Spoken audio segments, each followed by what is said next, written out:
Hey guys, what's up, and welcome back to yet another episode of Love PV, where we talk about anything related to love and relationships with me, your host Njoki. And today I'm going to be bringing you a topic on valuing yourself and loving yourself, which is something that I'm learning. So I'll get personal in this video. So stick around till the end of the video, and don't forget to like, share, comment, and subscribe. And as usual, check out all the other videos that we've shot because there's so much to learn about love and relationships. So yes, let's get to the video. So a month ago, I had a friend reach out and they wanted some things delivered from my country, Nairobi, to their country for her business. But by then, it was just a favor that she wanted. So I did it for her. I didn't even ask for anything in return, but she did give me a little bit of the balance that she had from the products after I was going to purchase them and sending them. So I remained with the balance, which wasn't that much anyway.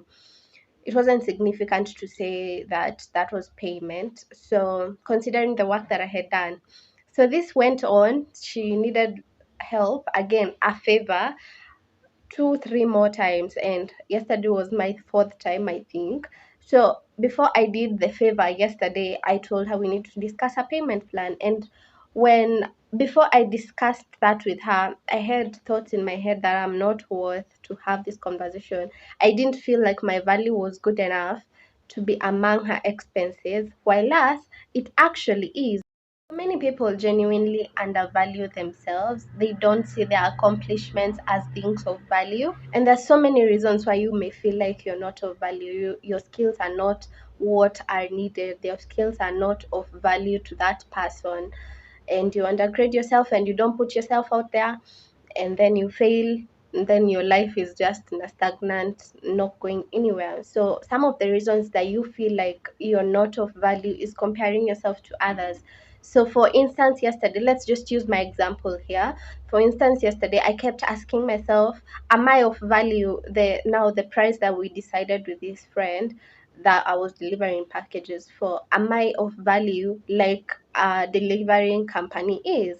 And there's a major delivering company in Nairobi right now. So am I of value that much like this company is? And honestly, it was not making sense to me why my value is now going to cost her almost like a part of the goods. Like it's an expense now for her. It's no longer a favor for me. I can't keep doing it.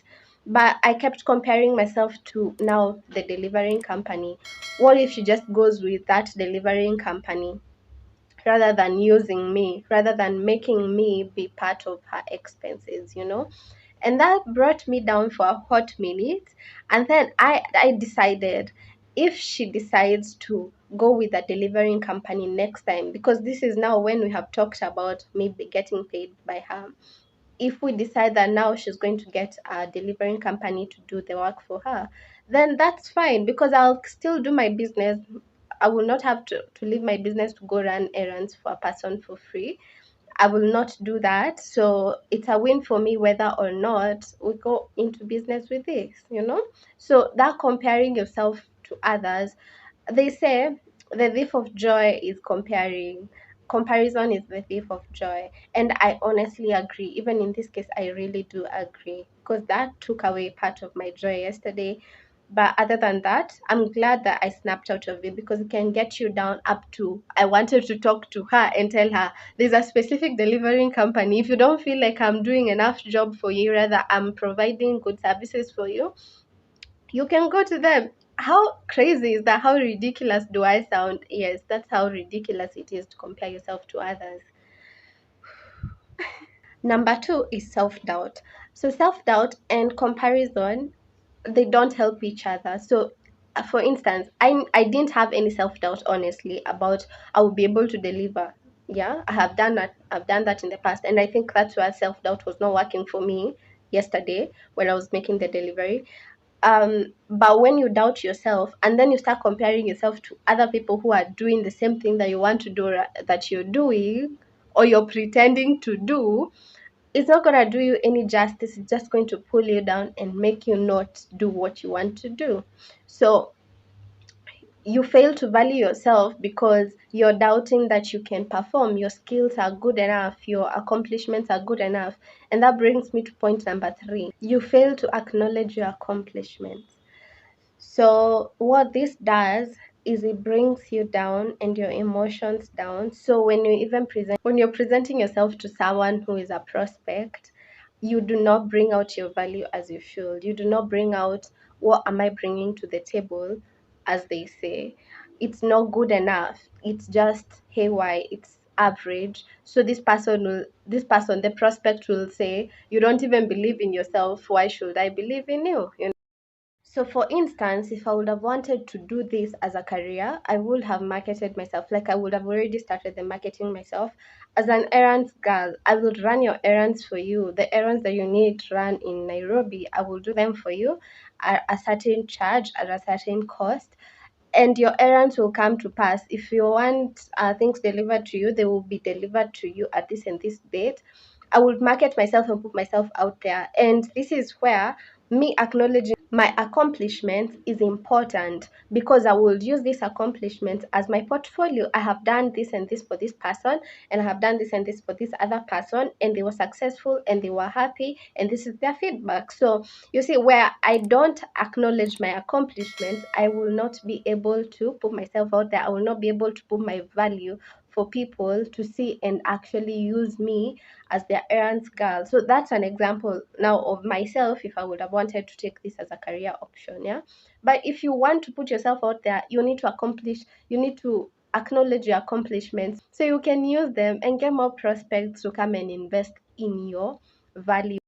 Put yourself out there, you need to start acknowledging your accomplishments. You need to stop dismissing your accomplishments as small things, because they are not small things. There's nothing like a small accomplishment, there's nothing like a small skill. Every skill that you have should be able to be of value to you as a person. So you need to be able to put yourself out there.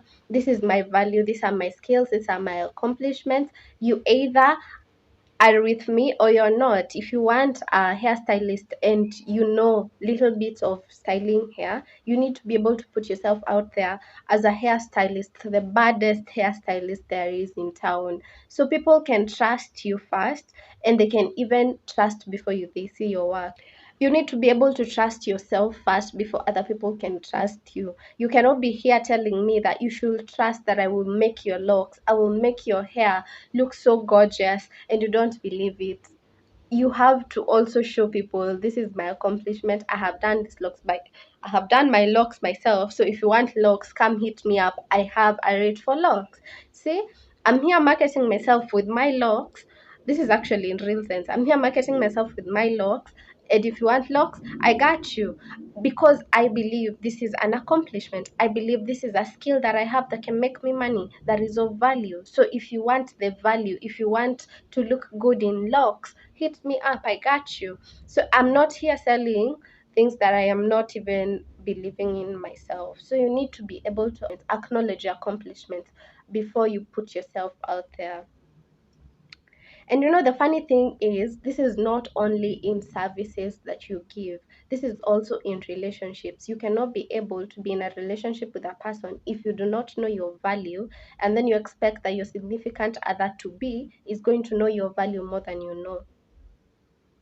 And this is why people end up in relationships where they are not appreciated, because they don't know their value. They don't know when to walk away. Okay, when did we switch from loving yourself to a relationship conversation? This is where I say we talk about anything related to love and relationships, because this also applies to relationships. If you cannot see your value in yourself by yourself, you don't expect someone else to come and point it out to you, that you are beautiful, that you are gorgeous, and your skills are perfect, and you know how to start a business up to the end, that you know how to organize things in the house, that you know how to style people. You should do it as a job, as a career.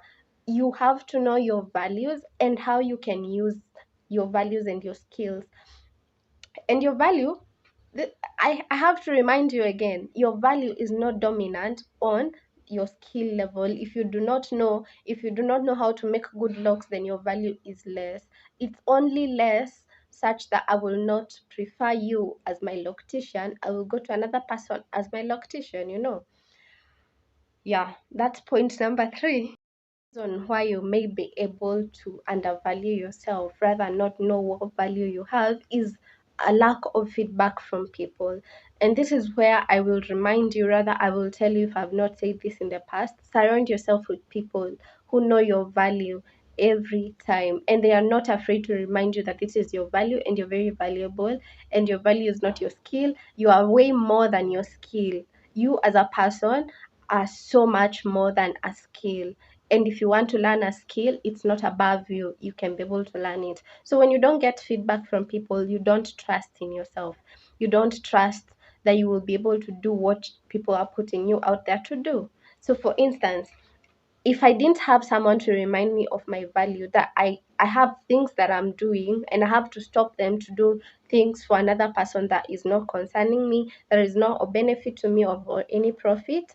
If I didn't have someone to remind me, of which this was my sister Queen Desta, check her out, of which it was her in my case, I will still have done that as a favor, and I will not have put myself out there. And why this is important is because when you're struggling to see your own value, this person is ready to remind you that you're of value. And you should put yourself out there because they're of value. They wouldn't have reached out to you if they didn't see your value. Yeah, and that is actually it. That's just so, as a graduate who is unemployed, I now know and understand the importance of valuing yourself before you put yourself out there for opportunities, and also taking the step of just acknowledging that this is my accomplishment, this is a skill I have, and this is the things that I can do for you if you employ me. And I will use this. This has been a lesson for the last like 2 months for me, honestly. I'm going to use this to even get a job in the future when I want to get a job, when it's the time is right to get a job. But this are skills now that I'm willing to use, and no, I'm not afraid of saying that this is my value. And if you don't see my value, it's okay. If we can't work together, it's okay. If we cannot be in a relationship, if you don't see my value, if you do not think I am worth. Yes, these are things that I'm also encouraging you to use because they are important, because they will build your confidence and your self esteem, which are things that you need to live a healthy life. You will not be happy if your confidence levels are low, if your self esteem is taken down by everyone. I hope you guys enjoyed this video. It was short but straight to the point, and I hope you enjoyed my sincerity and my vulnerability of where I'm at in life, and also a lesson that I'm learning so we can grow together. And as usual, if you have a problem with my point of view about value, take it up with the HR. You'll find me there because I'm the HR, and that's on period. Until next time, guys, bye for now.